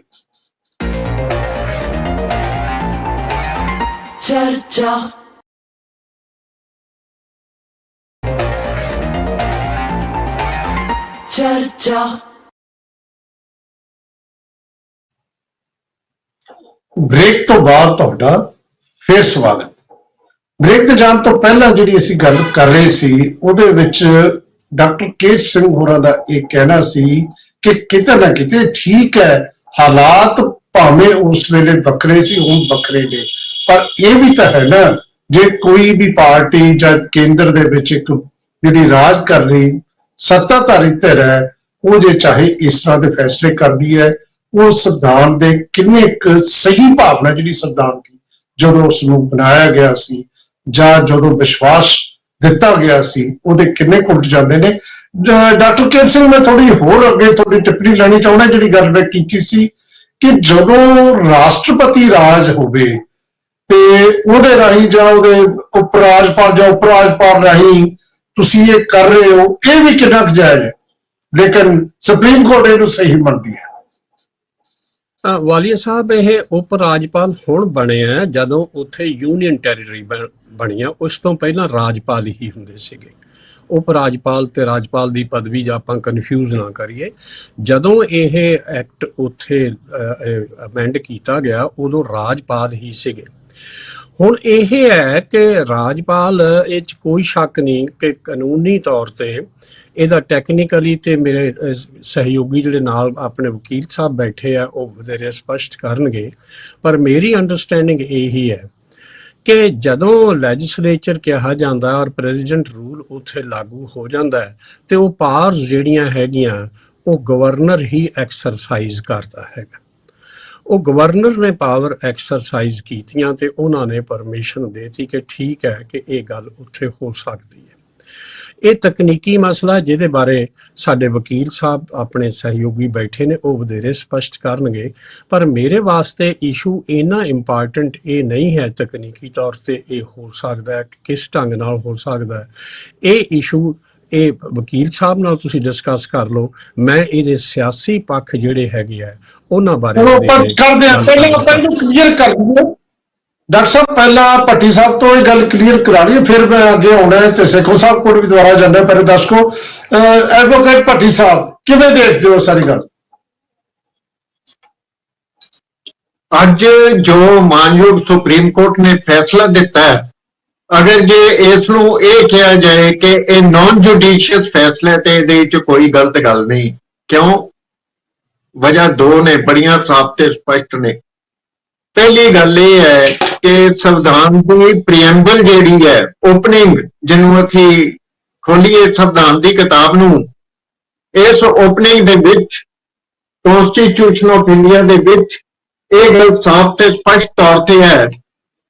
ਪ੍ਰੀਐਂਬਲ ਕੀ ਕਹਿੰਦੀ ਹੈ? We the people of India having solemnly resolved to constitute India into a sovereign socialist secular democratic republic and to secure to all its citizens justice which is social, economic and political, liberty of thought, expression, belief, faith and worship, equality of status and of opportunity, and to provide among them all fraternity, assuring the dignity of the individual and the unity and integrity of the nation.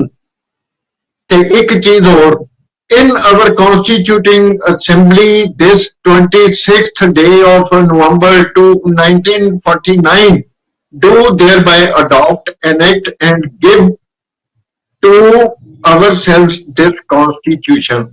ਇਹ ਭਾਰਤ ਦੇ ਲੋਕਾਂ ਨੇ ਆਪਣੇ ਆਪ ਨੂੰ ਸੰਵਿਧਾਨ ਦਿੱਤਾ ਹੈ। ਇਹ ਕਨਸਟੀਟਿਊਸ਼ਨ ਦੀ ਪ੍ਰੀਐਂਬਲ ਕਹਿੰਦੀ ਹੈ ਔਰ ਇਸ ਪ੍ਰੀਐਂਬਲ ਦੇ ਉੱਤੇ ਮਾਨਯੋਗ ਸੁਪਰੀਮ ਕੋਰਟ ਨੇ ਜ਼ਿਆਦਾ ਨਹੀਂ ਤੇ ਘੱਟੋ ਘੱਟ 50 ਵਾਰੀ ਤੋਂ ਉੱਤੇ ਇਸ ਨੂੰ ਕਿਹਾ ਵੀ ਸੋਲ ਆਫ ਦੀ ਕਨਸਟੀਟਿਊਸ਼ਨ ਹੈ and it can not be ਅਟੈਕਡ। ਹੁਣ ਇਹ ਅਟੈਕ ਕਿਵੇਂ ਹੋਈ ਹੈ ਇਹਦੇ ਬਾਰੇ ਮੈਂ ਜ਼ਿਕਰ ਕਰ ਦਿੰਦਾ। ਜਦੋਂ Article 10 है, formation of new states and alteration of areas, boundaries or names of the existing states. Parliament may by law. Parliament ने 370 ਨੂੰ ਰਿਪੀਲ ਕਰ ਦਿੱਤਾ ਤੇ ਇਹਦੇ ਵਿੱਚ ਇਸ ਚੀਜ਼ ਦਾ ਧਿਆਨ ਨਹੀਂ ਰੱਖਿਆ ਗਿਆ। Laws made under Article 2 and 3 to provide for the amendment of the first and fourth schedule and supplemental, incidental and consequential matters, ਇਹਦਾ ਵੀ ਧਿਆਨ ਨਹੀਂ ਰੱਖਿਆ ਗਿਆ ਤੇ ਇਹ ਵੀ ਇਸ ਜਜਮੈਂਟ ਦੇ ਵਿੱਚੋਂ ਮੇਰਾ ਖਿਆਲ ਹੈ ਕਿ ਇਹ ਐਲੀਮੈਂਟ ਮਿਸ ਹੋ ਗਿਆ। ਹੁਣ ਤੁਹਾਨੂੰ ਮੈਂ ਦੱਸਦਾ ਸੰਵਿਧਾਨ ਦੀ ਧਾਰਾ 370 ਕੀ ਹੈ। 370 ਪਾਰਟ 21 ਦੇ ਵਿੱਚ ਟੈਂਪਰੇਰੀ, ਟ੍ਰਾਂਜੀਸ਼ਨਲ ਐਂਡ ਸਪੈਸ਼ਲ ਪ੍ਰੋਵੀਜ਼ਨਸ ਹੈ। ਮੈਂ ਕਿਤਾਬ ਪੜ੍ਹ ਕੇ ਦੱਸ ਰਿਹਾ, ਆਪਣੇ ਕੋਲੋਂ ਕੁਝ ਨਹੀਂ ਲਾ ਰਿਹਾ। ਔਰ ਇਹਦੇ ਵਿੱਚ ਆਰਟੀਕਲ 369 ਤੋਂ ਸ਼ੁਰੂ ਹੁੰਦਾ ਹੈ, temporary power to parliament to make laws with respect to certain matters in the state list as if they were matters in the concurrent list. ਇੱਕ ਸਟੇਟ ਲਿਸਟ ਹੁੰਦੀ ਹੈ ਤੇ ਇੱਕ ਕੰਕਰੈਂਟ ਲਿਸਟ ਹੁੰਦੀ ਹੈ। ਸਟੇਟ ਲਿਸਟ ਵਿੱਚ ਜਿਹੜੇ ਵਿਭਾਗ ਹੁੰਦੇ ਨੇ ਉਹ ਸਿਰਫ ਸਟੇਟ ਦੇ ਹੀ ਹੁੰਦੇ ਨੇ ਤੇ ਜਿਹੜੀ ਕੰਕਰੈਂਟ ਲਿਸਟ ਹੁੰਦੀ ਹੈ ਉਹ ਯੂਨੀਅਨ ਤੇ ਸਟੇਟ ਦੋਵਾਂ ਦੇ ਕੋਲ ਸਾਂਝੇ ਵਿਭਾਗ ਹੁੰਦੇ ਆ ਜਿਨ੍ਹਾਂ ਦੇ ਵਿੱਚ ਉਹ ਕਾਰਵਾਈ ਕਰ ਸਕਦੇ ਆ, ਗੱਲਬਾਤ ਕਰ ਸਕਦੇ ਆ। ਹੁਣ 370 ਜਿਹੜਾ ਹੈ temporary provision with respect to state of Jammu and Kashmir, 370 ਇਹ ਹੈ। 369 ਦਾ ਵਿਮੋਚਨ ਨਹੀਂ ਕੀਤਾ ਗਿਆ ਇਸ ਜਜਮੈਂਟ ਦੇ ਵਿੱਚ, ਜੋ ਮੈਂ ਆਪਣੀ ਸਮਝ ਦੇ ਮੁਤਾਬਕ ਕਹਿ ਰਿਹਾ।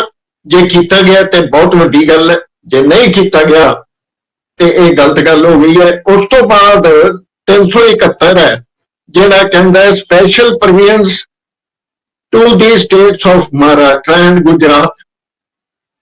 ਫਿਰ ਉਹ ਕਹਿੰਦਾ ਗੋਆ ਬਾਰੇ ਵੀ ਗੱਲ ਕਰਦਾ 371 ਹੀ। ਫਿਰ ਉਹ ਨਾਗਾਲੈਂਡ ਬਾਰੇ ਵੀ ਗੱਲ ਕਰਦੇ ਆ 371 ਦੇ ਵਿੱਚ ਹੀ। 371 ABCDEFG ਤੱਕ ਚੱਲਦੇ ਨੇ। ਜੇ ਇਸ ਚੀਜ਼ ਨੂੰ ਇੱਕ ਸਮੁੱਚੇ ਤੌਰ ਤੇ ਦੇਖਿਆ ਜਾਵੇ ਤੇ 5 ਜੱਜਾਂ ਦੀ ਜਿਹੜੀ ਜਜਮੈਂਟ ਹੈ, ਜੇ ਇਹ ਟੈਸਟ ਪਾਸ ਕਰਦੀ ਹੈ ਕਿ ਇਹ ਪ੍ਰੀਐਂਬਲ ਦੇ ਘੇਰੇ ਵਿੱਚ ਜਿਹੜਾ ਮੈਂ ਪੜ੍ਹਿਆ ਆਉਂਦਾ ਜਾਂ ਨਹੀਂ ਆਉਂਦਾ, integrity of the nation, integrity of the nation ਜਿਹੜੀ ਹੈ ਹਰ ਇੱਕ ਬੰਦਾ ਦਾ ਸੁੱਖ ਆਰਾਮ ਇੰਡੀਵਿਜੂਅਲੀ ਜਿਹੜਾ ਹੈ ਉਹਨੂੰ ਦੇਖਿਆ ਜਾਣਾ ਚਾਹੀਦਾ। ਕਿਸੇ ਤਰ੍ਹਾਂ ਦੀ ਜਿਹੜੀ ਹੈ ਇਹ ਨਹੀਂ ਹੋਣੀ ਚਾਹੀਦੀ। ਮਿਜ਼ੋਰਮ ਬਾਰੇ 371 ਜੀ ਹੈ, ਮਿਜ਼ੋਰਮ ਬਾਰੇ ਇਹ ਗੱਲ ਕਰਦਾ ਹੈ ਤੇ ਮਿਜ਼ੋਰਮ ਦੇ ਉੱਤੇ 1986 ਦੇ ਵਿੱਚ ਐਕਟ ਆਇਆ ਸੀ ਜਿਹਦੇ ਵਿੱਚ ਮਿਜ਼ੋਰਮ ਨੂੰ ਵੀ ਡਿਮੋਲਿਸ਼ ਕਰਨ ਦਾ ਯਤਨ ਕੀਤਾ ਗਿਆ। ਤੇ ਇਹ ਕੋਈ ਅੱਜ ਨਵੀਂ ਗੱਲ ਨਹੀਂ। ਇਹਦੇ ਵਿੱਚ ਜੇ ਇਹ ਦੇਖਿਆ ਜਾਏ, ਇੱਕ ਚੀਜ਼ ਹੋਰ ਹੈ 370 ਦੇ ਵਿੱਚ, ਉਹ ਕਹਿੰਦੇ ਆ no provision of article 238 shall apply in relation to the state of Jammu and Kashmir। ਤੇ ਇਹ ਪ੍ਰੋਵੀਜ਼ਨ ਜਿਹੜੀ ਹੈ ਇਹ ਰਿਪੀਲ ਹੀ ਕਰ ਦਿੱਤੀ ਗਈ ਹੈ। ਜੇ ਇਹ ਰਿਪੀਲ ਕਰ ਦਿੱਤੀ ਗਈ ਹੈ ਤੇ ਫਿਰ ਇਹ ਕਿਸ ਤਰ੍ਹਾਂ ਤੇ ਕਿਸ ਹਿਸਾਬ ਦਾ ਜਿਹੜਾ ਮੈਰਿਟ ਹੈ ਇਹਦਾ ਡਿਸਕਸ ਕੀਤਾ ਗਿਆ 370 ਦਾ, ਇਹ ਇੱਕ ਆਪਣੇ ਆਪ ਦੇ ਵਿੱਚ ਪਹਿਲਾ ਸਵਾਲ ਹੈ। ਦੂਜਾ ਸਵਾਲ ਇਹ ਹੈ ਕਿ ਇਸ ਦਾਇਰੇ ਦੇ ਵਿੱਚ ਪ੍ਰੀਐਮਬਲ ਨੂੰ ਦੇਖਿਆ ਗਿਆ, ਜਿਹਦੇ ਬਾਰੇ ਮਾਨਯੋਗ ਸੁਪਰੀਮ ਕੋਰਟ ਨੇ ਆਪ ਹੀ 50 ਵਾਰੀ ਤੋਂ ਉੱਤੇ ਕਿਹਾ ਕਿ soul of the constitution will not be allowed to be destroyed. ਕੀ ਇਹ ਡਿਸਟਰੋਏ ਹੋਈ ਹੈ? ਇਹਦੇ ਉੱਤੇ ਵੀ ਅੱਜ ਕੋਈ ਗੱਲ ਨਹੀਂ ਹੋਈ ਕਿਸੇ ਚੈਨਲ ਦੇ ਉੱਤੇ ਵੀ। ਤੇ ਤੀਜੀ ਚੀਜ਼ ਜਿਹੜੀ ਮੈਂ ਤੁਹਾਨੂੰ ਚੇਤਾਵਨੀ ਦਿੰਦਾ, ਫਸਟ ਸ਼ਡਿਊਲ ਕੀ ਹੈ? ਫਸਟ ਸ਼ਡਿਊਲ ਵਿੱਚ ਦੀ status and the union territories ਆਉਂਦੀਆਂ ਤੇ ਜੰਮੂ ਕਸ਼ਮੀਰ ਦਾ ਨਾਂ ਹੀ ਕਿਤੇ ਨਹੀਂ।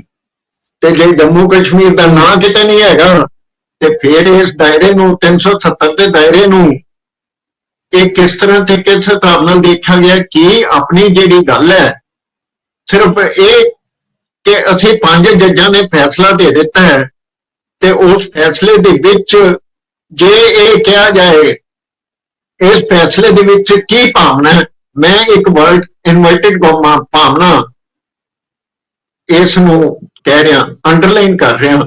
ਇਹ ਭਾਵਨਾ ਜਿਹੜੀ ਹੈ ਤੁਹਾਡੇ ਸੂਝਵਾਨ ਦਰਸ਼ਕ ਵੀ ਸਮਝ ਗਏ ਨੇ, ਡਾਕਟਰ ਸਾਹਿਬ ਵੀ ਸਮਝ ਗਏ ਨੇ ਤੇ ਪ੍ਰੋਫੈਸਰ ਸਾਹਿਬ ਵੀ ਸਮਝ ਗਏ ਨੇ। ਇਹ ਭਾਵਨਾ ਕੀ ਹੈ after the time benefit. Bhatti ਸਾਹਿਬ ਆਸ ਕਰਦੇ, ਪਰ ਇੱਕ ਸਵਾਲ ਇੱਥੇ ਤੁਹਾਡੇ ਤੋਂ, ਕਿਉਂਕਿ ਉਹ ਲੀਗਲ ਹੈ, ਬਹੁਤ ਸਾਰੇ ਲੋਕਾਂ ਦੇ ਮਨ 'ਚ ਹੈ ਕਿ ਹੁਣ 5 ਜੱਜਾਂ ਦੇ ਬੈਂਚ ਨੇ ਇਹ ਫੈਸਲਾ ਦੇਤਾ, ਇਸ ਤੋਂ ਅੱਗੇ ਇਹਨੂੰ ਚੈਲੰਜ ਕਰਨਾ, ਰਿਵਿਊ ਕਰਨ ਦੀ ਕੋਈ ਪ੍ਰੋਵੀਜ਼ਨ ਹੈ? ਬਿਲਕੁਲ ਹੈਗੀ ਹੈ, ਔਰ ਇਹ ਉਸੇ ਤਰ੍ਹਾਂ ਦੀ ਪ੍ਰੋਵੀਜ਼ਨ ਹੈ ਜਿਹੜੀ ਸੰਵਿਧਾਨ ਦੇ ਵਿੱਚ ਅਵੇਲੇਬਲ ਹੈ।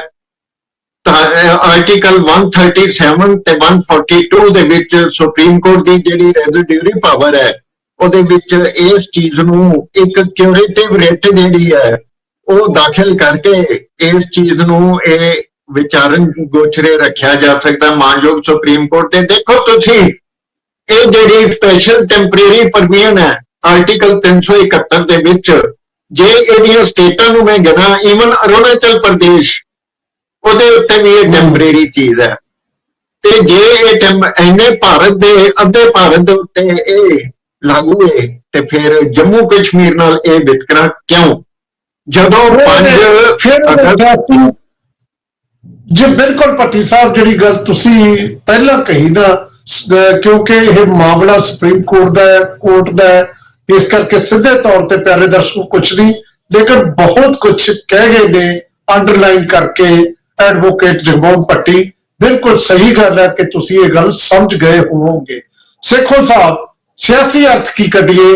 ਜੋ ਭੱਟੀ ਸਾਹਿਬ ਨੇ ਸਭ ਕੁਝ ਸਾਡੇ ਸਾਹਮਣੇ ਕਨਸਟੀਟਿਊਸ਼ਨ ਪਰ ਕੀ ਸਿਧਾਂਤ ਦੱਸਤਾ, ਹੁਣ ਇਹਦੇ ਸਿਆਸੀ ਅਰਥਾਂ ਵੱਲ ਨੂੰ ਚੱਲੀਏ ਆਪਾਂ। ਮੈਂ ਤਾਂ ਸੋਚ ਰਿਹਾ ਸੀ ਕਿ ਲੈਟਸ ਸੀ ਹਾਈਪੋਥੈਟਿਕਲੀ ਕਿ ਸੁਪਰੀਮ ਕੋਰਟ ਜਿੱਦਾਂ ਭੱਟੀ ਸਾਹਿਬ ਨੇ ਗੱਲ ਕੀਤੀ ਆ, ਜੇ ਕੋਈ ਇਦਾਂ ਦਾ ਉਸ ਕਿਸਮ ਦਾ ਸਪਿਰਿਟ ਨੂੰ ਸਾਹਮਣੇ ਰੱਖ ਕੇ, ਸੋਲ ਨੂੰ ਸਾਹਮਣੇ ਰੱਖ ਕੇ ਫੈਸਲਾ ਹੁੰਦਾ, ਤੇ ਮੈਨੂੰ ਲੱਗਦਾ ਵੀ ਜਿਹੜੀ ਪੋਲੀਟੀਕਲ ਲੀਡਰਸ਼ਿਪ ਤਾਂ ਡਿਟਰਮਿੰਡ ਸੀਗੀ ਕਿ ਸਾਨੂੰ ਪਾਰਲੀਮੈਂਟ ਜਾ ਕੇ ਉਹ ਫੈਸਲੇ ਨੂੰ ਵੀ ਹੋ ਸਕਦਾ ਸੀ ਵੀ ਉਹ ਬਦਲ ਦੀ ਜਿਹੜੀ ਹੈਗੀ ਆ ਰਵਾਇਤ ਪਾਉਂਦੇ। ਅਸੀਂ ਪਿਛਲੇ ਸਮੇਂ ਤੋਂ ਸੁਣਦੇ ਆ ਰਹੇ ਹਾਂ ਕਿ ਆਵਾਜ਼ਾਂ ਉੱਠ ਰਹੀਆਂ ਵਾ ਕਿ ਇਹ ਸੰਵਿਧਾਨ ਬਹੁਤ ਪੁਰਾਣਾ ਹੋ ਗਿਆ। ਤੁਸੀਂ ਦੇਖਿਆ ਹੋਣਾ ਕਿ ਇੱਕ ਬਹੁਤ ਹੀ ਆਨਰੇਬਲ ਮੈਂਬਰ ਜਿਹੜੇ ਨੋਮੀਨੇਟ ਕੀਤੇ ਸੀਗੇ ਔਰ ਉਹਨਾਂ ਦਾ ਤਾਲੁਕ ਵੀ ਜਿਹੜਾ ਹੈਗਾ ਸੀ ਇਹ ਜੁਡੀਸ਼ਰੀ ਵਾਲੇ ਪਾਸੇ ਸੀਗੇ, ਉਹਨਾਂ ਦੀ ਸਟੇਟਮੈਂਟ ਆਈ ਸੀਗੀ 75 ਸਾਲ ਹੋ ਗਿਆ, ਹੁਣ ਦੇਸ਼ ਬਹੁਤ ਬਦਲ ਗਿਆ ਹੈ ਤੇ ਦੇਸ਼ ਨੂੰ ਜਿਹੜਾ ਸੰਵਿਧਾਨ ਜਿਹੜਾ ਹੈਗਾ ਨਾ ਉਹ ਵੀ ਲੋੜ ਹੈਗੀ ਉਹਦੀ। ਮੈਨੂੰ ਲੱਗਦਾ ਜਿਹੜੀ ਸਪਿਰਿਟ ਸੀਗੀ, ਖਾਸ ਕਰਕੇ ਇਹ ਵਿਚਾਰਧਾਰਾ ਜਿਸ ਪਾਰਟੀ ਦੀ ਬਹੁਲਤਾ ਹੈਗੀ ਆ, ਮੈਨੂੰ ਲੱਗਦਾ ਅਸੀਂ ਉਸ ਪਾਸੇ ਵੱਲ ਨੂੰ ਜਾ ਰਹੇ ਹਾਂ ਔਰ ਉਹ ਬਹੁਤ ਡੇਂਜਰਸ ਟ੍ਰੈਪ ਹੈਗਾ ਵਾ ਔਰ ਬਹੁਤ ਡੇਂਜਰਸ ਸਿਚੁਏਸ਼ਨ ਹੈਗੀ ਆ ਜਿਹਦੇ ਵਿੱਚ ਇੰਸਟੀਟਿਊਸ਼ਨ ਦੀ, ਜੇ ਸੰਵਿਧਾਨ ਦੀ ਕੋਈ ਉਸ ਕਿਸਮ ਦੀ ਹੈ ਨਹੀਂ ਗੀ, ਆਪਣੀ ਜਿਸ ਤਰੀਕੇ ਨਾਲ ਗੱਲ ਕੀਤੀ ਆ, ਮਾਨਤਾ ਹੀ ਨਹੀਂ ਹੈਗੀ, ਸੰਸਥਾਵਾਂ ਦੀ ਕੋਈ ਮਾਨਤਾ ਨਹੀਂ ਹੈਗੀ, ਫਿਰ ਤਾਂ ਇਹ ਫੈਸਲਾ ਹੁਣ ਤਾਂ ਆ ਗਿਆ, ਚਲੋ ਠੀਕ ਹੈਗਾ ਵਾ। ਮੈਨੂੰ ਲੱਗਦਾ ਕਿ ਇਹ ਜਿਹੜਾ ਡਟਕੇਤ ਸਿੰਘ ਉਹਨਾਂ ਨੇ ਉਸ ਪਾਸੇ ਇਸ਼ਾਰਾ ਕੀਤਾ ਸੀਗਾ ਵੀ ਜਿਹੜਾ ਵਰਤਾਰਾ ਸ਼ੁਰੂ ਹੋ ਰਿਹਾ ਵਾ, ਜਾਂ ਜਿਸ ਕਿਸਮ ਦੇ ਸਵਾਲ ਇਹਨਾਂ ਨੇ ਉਠਾਏ, ਕਿਉਂਕਿ ਨਾਰਥ ਈਸਟ ਦੇ ਵਿੱਚ ਬਹੁਤ ਆਪਾਂ ਮਨੀਪੁਰ ਦਾ ਇਸ਼ੂ ਦੇਖਿਆ ਸੀਗਾ, ਅਰੁਣਾਚਲ ਬਹੁਤ ਸੀਰੀਅਸ ਇਸ਼ੂ ਹੈਗਾ, ਮਿਜ਼ੋਰਮ ਦੇ ਵਿੱਚ ਵੀ ਹੋ ਰਿਹਾ, ਰੀਜਨਲ ਧੜੇ ਤਕੜੇ ਉੱਥੇ ਉਹਨਾਂ ਕੋਲ ਜਿਹੜੀਆਂ ਹੈਗੀਆਂ। ਜੇ ਕੱਲ ਨੂੰ ਉਸ ਪਾਸੇ ਜਾਂਦਾ ਤੇ ਹੋਊਗਾ ਕਿ ਦੇਸ਼ ਦਾ, ਬਣੂਗਾ ਕਿ ਦੇਸ਼ ਦਾ। ਤੁਸੀਂ ਆਪਣੇ ਦੇਖੋ, ਅਸੀਂ ਗੱਲ ਕਰ ਰਹੇ ਸੀਗੇ ਕਿ ਪਹਿਲਾਂ 2019 ਸ਼ਾਇਦ ਵੀ ਉੱਠਿਆ ਸੀਗਾ ਵੀ ਜੇ ਪੰਜਾਬ ਵਾਲੇ ਬਹੁਤਾ ਕਰਦੇ ਆ ਤਾਂ ਕੁਝ ਏਰੀਆ ਹੈਗੇ ਆ ਜਿਹੜੇ ਉਹਨਾਂ ਨੂੰ ਗਾਂਹ ਪਛਾਂ ਕਰਕੇ ਤੇ ਜਿਹੜੇ ਜੇ ਕਹਿ ਦਿੰਦੇ ਵੀ ਉਹ ਪੰਜਾਬ ਦੇ ਨਾਲ ਉਹਦੇ ਨਾਲ ਦੂਸਰਾ ਮਿਲਦਾ। ਚੰਡੀਗੜ੍ਹ ਦੀ ਜਿਹੜੀ ਯੂਨੀਅਨ ਟੈਰੀਟਰੀ ਸੀ ਉਹਦੇ ਬਾਰੇ ਜਿਹੜਾ ਪੰਜਾਬ ਕਲੇਮ ਕਰਦਾ ਸੀ, ਕੀ ਹੁਣ ਉਹ ਕਲੇਮ ਹੁੰਦਾ ਵਾ? ਜਾਂ ਜਿਹੜੇ ਸਾਡੇ ਆਪਣੇ ਇਲਾਕੇ ਜਿਨ੍ਹਾਂ ਦੀ ਆਪਾਂ ਪੰਜਾਬੀ ਬੋਲਦੇ ਇਲਾਕਿਆਂ ਦੀ ਗੱਲ ਕਰਦੇ ਸੀ, ਜਾਂ ਜਿਹੜੇ ਸਾਡੇ ਹੋਰ ਅਧਿਕਾਰ ਸੀ, ਪਾਣੀ ਦੀ ਗੱਲ ਕਰਦੇ ਸੀ, ਮੇਰੇ ਖਿਆਲ ਪੋਲੀਟੀਕਲ ਅਰਥ ਤਾਂ ਬਹੁਤ ਕਲੀਅਰ ਆ, ਰਿਟਨ ਔਨ ਦਾ ਵਾਲ ਹੈ।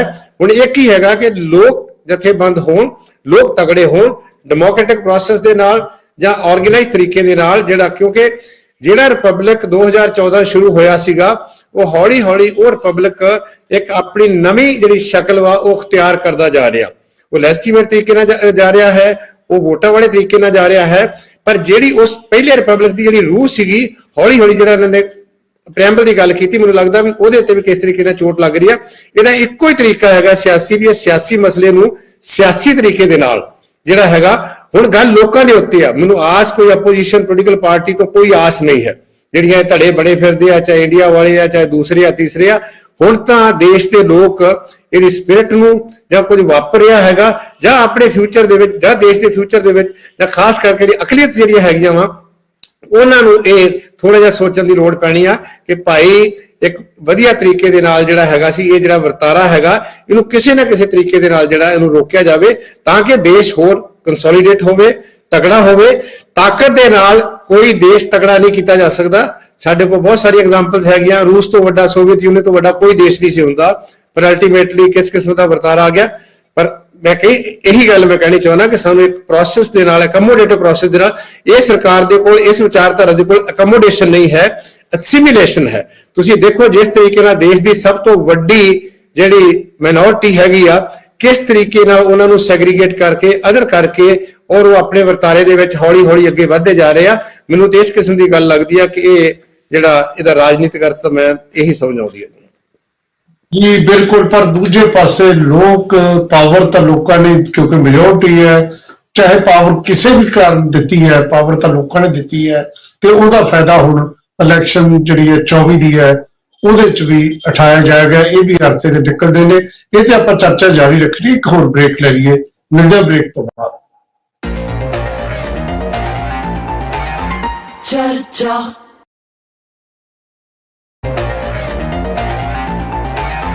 ਚਰਚਾ ਬ੍ਰੇਕ ਤੋਂ ਬਾਅਦ ਤੁਹਾਡਾ ਫਿਰ ਸਵਾਗਤ।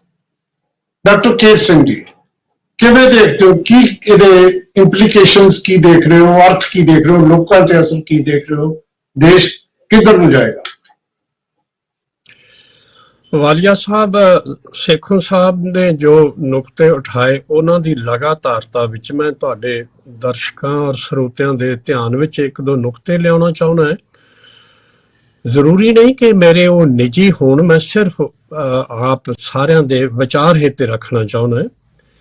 ਪਹਿਲੀ ਗੱਲ ਤੇ ਇਹ ਹੈ ਕਿ ਜਿਸ ਕਿਸਮ ਦਾ ਮੈਜੋਰਿਟੇਰੀਅਨਿਜ਼ਮ ਹੁਣ ਇਸ ਵੇਲੇ ਦੇਸ਼ ਦੇ ਵਿੱਚ ਭਾਰੂ ਹੈ, ਉਹਦੇ ਵਿੱਚ ਇਹ ਸਾਰੀਆਂ ਸਮੱਸਿਆਵਾਂ ਉਹਦੇ ਵਿੱਚ ਨਿਹਿਤ ਹਨ ਔਰ ਉਹ ਇਸ ਵੇਲੇ ਪ੍ਰਵਾਨ ਹੋ ਰਿਹਾ ਬਹੁਤ ਵੱਡੇ ਭਾਰਤ ਦੇ ਖਿੱਤੇ ਦੇ ਵਿੱਚ। ਆਪਣੀਆਂ ਹੁਣ ਜਿਹੜੀਆਂ 3 ਰਾਜਾਂ ਵਿੱਚ 4 ਰਾਜਾਂ 'ਚ ਇਲੈਕਸ਼ਨਸ ਹੋਈਆਂ, ਹਿੰਦੀ ਹਾਰਟਲੈਂਡ ਜਿਸ ਨੂੰ ਕਾਓ ਬੈਲਟ ਵੀ ਕਹਿੰਦੇ ਆ, ਉਹਦੇ ਵਿੱਚ ਇਸ ਪਾਰਟੀ ਦੀ ਜਿਹੜੀ ਚੜ੍ਹਤ ਹੋਈ ਹੈ ਉਹ ਸੂਚਕ ਹੈ ਕਿ ਇਹ ਵਿਚਾਰਧਾਰਾ ਇਸ ਬੈਲਟ ਦੇ ਵਿੱਚ ਬਹੁਤ ਪ੍ਰਵਾਨਿਤ ਹੈ ਔਰ ਇਹਦੇ ਨਾਲ ਇਹ ਪ੍ਰੈਜ਼ੈਂਟ ਸ਼ਾਸਕ ਜਮਾਤ ਉਹ ਉਤਸ਼ਾਹਿਤ ਹੋਏਗੀ, ਇਹਦੇ 'ਚ ਕੋਈ ਸ਼ੱਕ ਨਹੀਂ ਹੈ।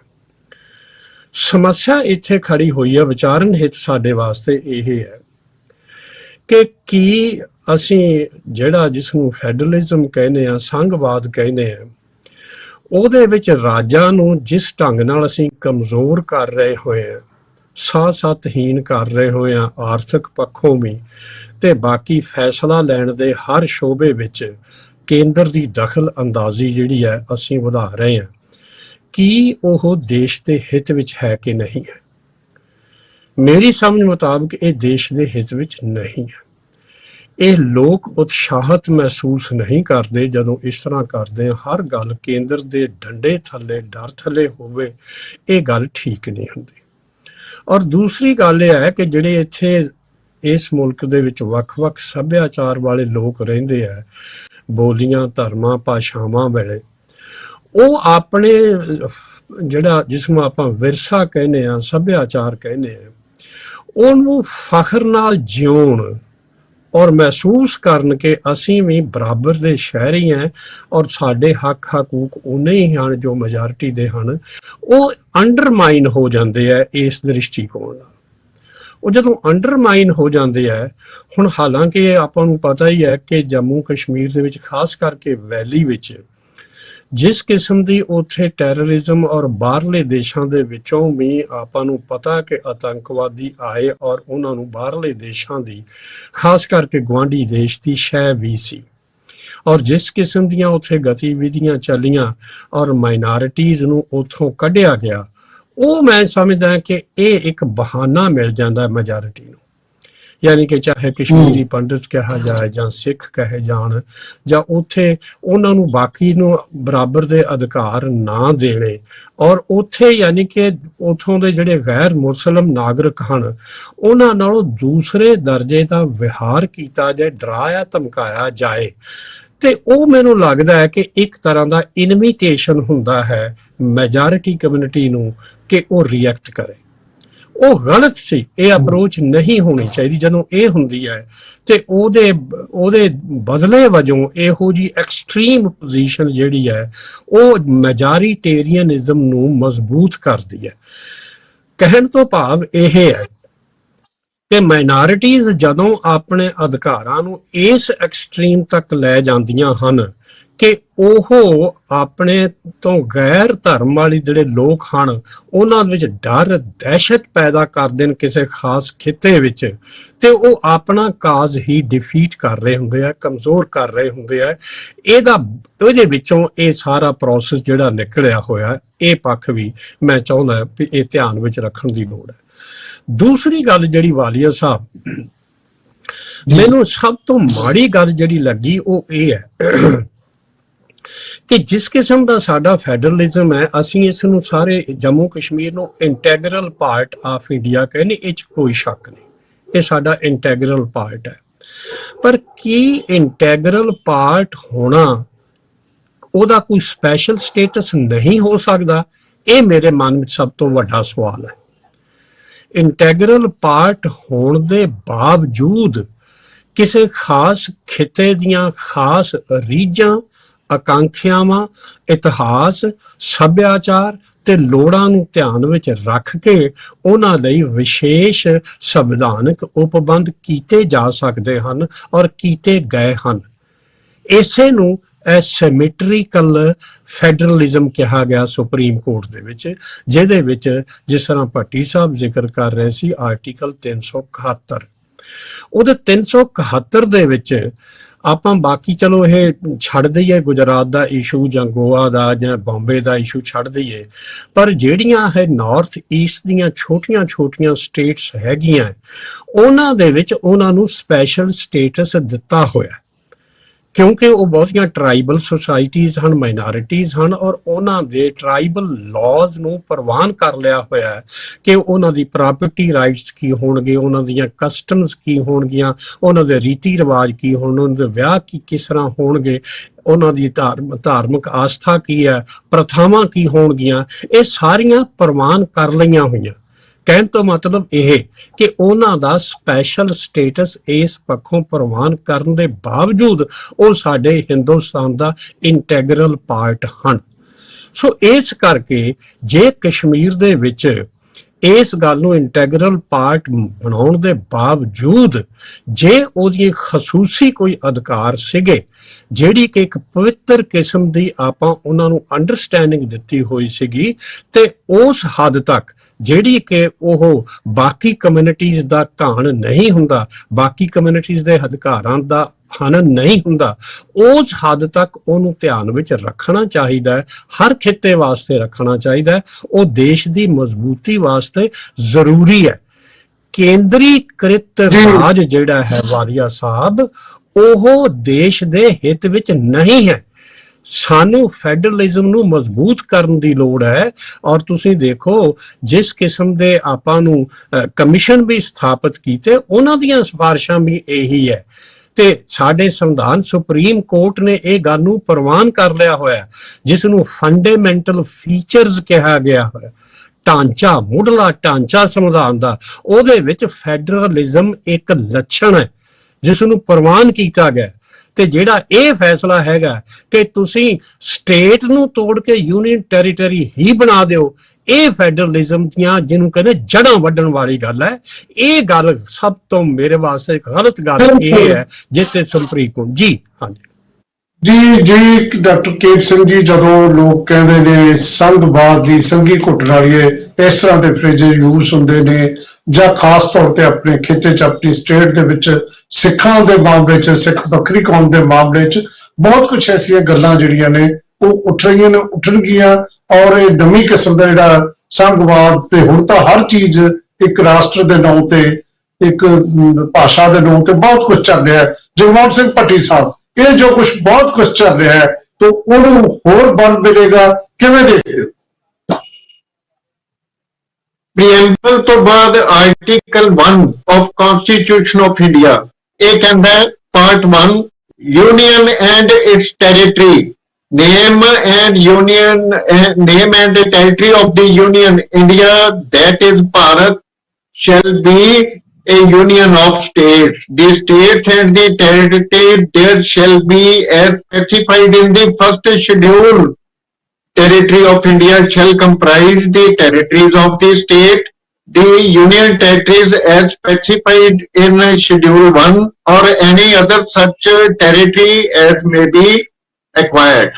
ਹੁਣ ਚੀਜ਼ ਇਹ ਹੈ, ਕੇਸ਼ਵਨੰਦ ਭਾਰਤੀ ਦੀ ਜਜਮੈਂਟ ਆਈ ਸੀਗੀ ਬੜੀ ਜ਼ਬਰਦਸਤ 1971 ਦੇ ਵਿੱਚ, ਜਿਹਦੇ ਵਿੱਚ ਹਿਜ਼ ਹੋਲੀਨੈਸ ਸੀਗੇ, ਉਹਨਾਂ ਦੀ ਵੀ ਕੌਨਸ਼ੀਅਸ ਪ੍ਰਿਕ ਕੀਤੀ ਸਮੇਂ ਦੀ ਸਰਕਾਰ ਦੇ ਉੱਤੇ ਕਿ ਉਹਨਾਂ ਨੇ ਸਮੇਂ ਕਾਰ ਤੇ ਕਿੰਤੂ ਪਰੰਤੂ ਕਰਕੇ ਅਮੈਂਡਮੈਂਟ ਸੰਵਿਧਾਨ ਦੀ ਜਿਹੜੀ ਸੀ ਉਹਨੂੰ ਚੈਲੰਜ ਕਰ ਦਿੱਤਾ, ਔਰ ਉਹਦੇ ਉੱਤੇ ਇੱਕ landmarking judgment I with a underlying idea, with a underlying principle that the soul of the constitution cannot be destroyed, therefore this amendment is destroying constitution of India.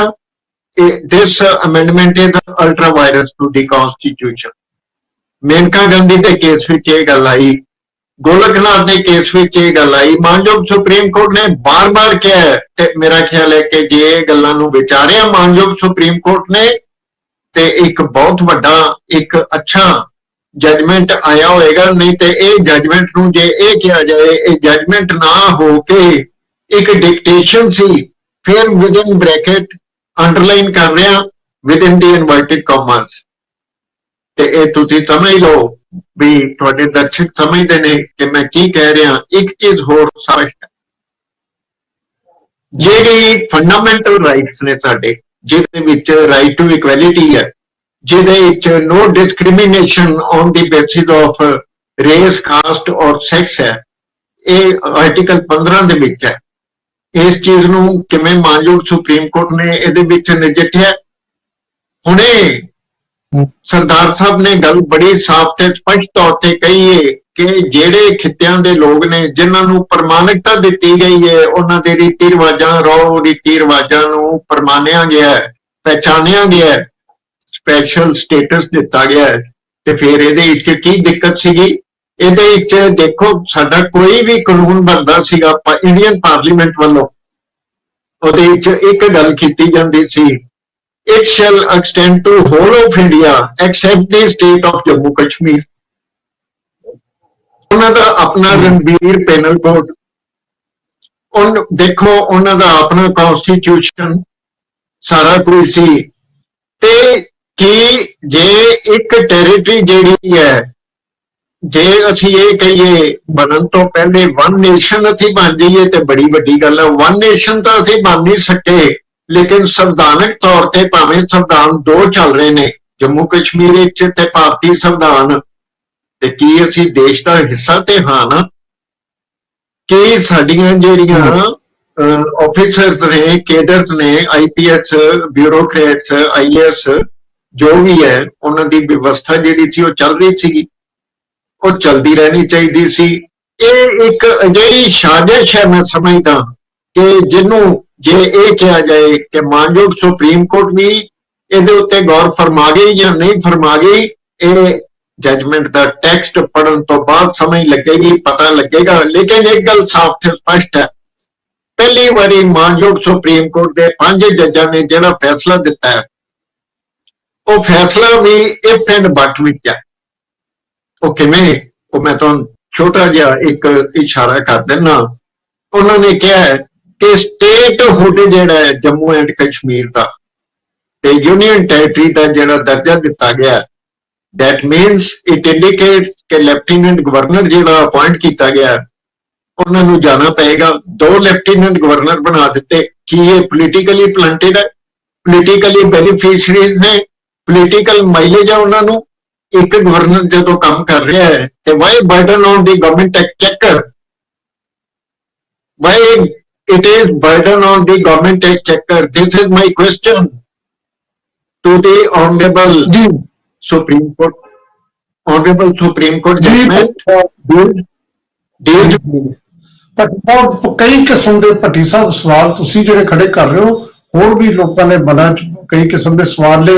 ਜਿਹੜੀ ਤੁਸੀਂ ਗੱਲ ਕਰ ਰਹੇ ਹੋ, ਜਦੋਂ ਜਜਮੈਂਟ ਆਈ ਪੜ੍ਹ ਕੇ ਪਤਾ ਲੱਗੇਗਾ, ਬਿਲਕੁਲ ਲੱਗੇਗਾ। ਪਰ ਇਹ ਗੱਲ ਵੀ ਹੈ ਕਿ ਮੋਟੇ ਤੌਰ ਤੇ ਇਹ ਗੱਲ ਜਦੋਂ ਵੀ ਜਾਂ ਕੋਈ ਵੀ ਫੈਸਲਾ ਆਉਂਦਾ ਹੈ, ਉਹਦੇ ਸਾਨੂੰ ਇਹ ਤਾਂ ਪਤਾ ਲੱਗ ਜਾਂਦਾ ਕਿ ਇਹਦਾ ਜਿਹੜੀ ਮੂਲ ਭਾਵਨਾ ਕੀ ਹੈ, ਤੇ ਭਾਵਨਾ ਇਹਦੀ ਬੋਲ ਰਹੀ ਹੈ ਕਿ ਇਹ ਜਿਹੜਾ ਜੋ ਫੈਸਲਾ 19 ਚ ਕੀਤਾ ਸੀ ਸਰਕਾਰ ਨੇ, ਉਹ ਤੇ ਮੋਹਰ ਲਾ ਦਿੱਤੀ ਗਈ ਹੈ। ਅੱਗੇ ਕੀ ਹੈ, ਜਿਸ ਤਰ੍ਹਾਂ 3 ਜੱਜਸ ਇੱਕ ਪਾਸੇ ਸੀ, 1-2 ਪਾਸੇ ਸੀ ਅਲੱਗ-ਅਲੱਗ ਕਿਸਮ ਤੇ ਜਸਟਿਸ ਕੌਲ ਨੇ ਇਹਦਾ ਵਿਰੋਧ ਕੀਤਾ ਸੀ।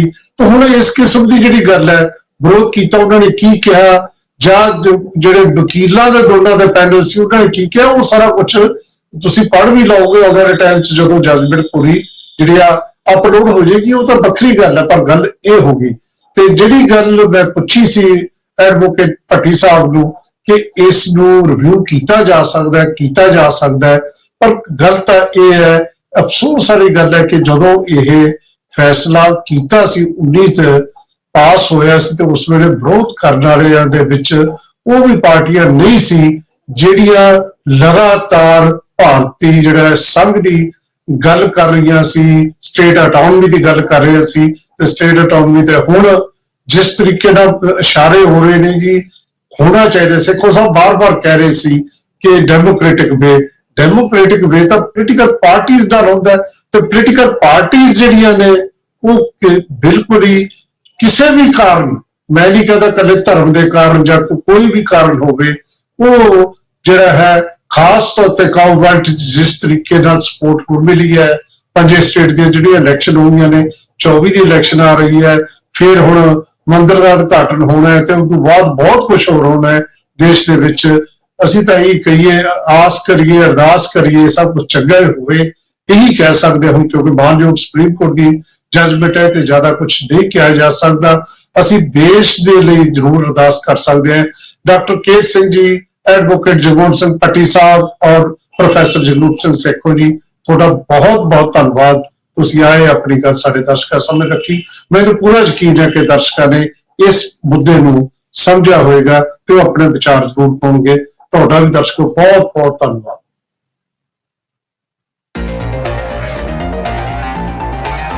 ਚਰਚਾ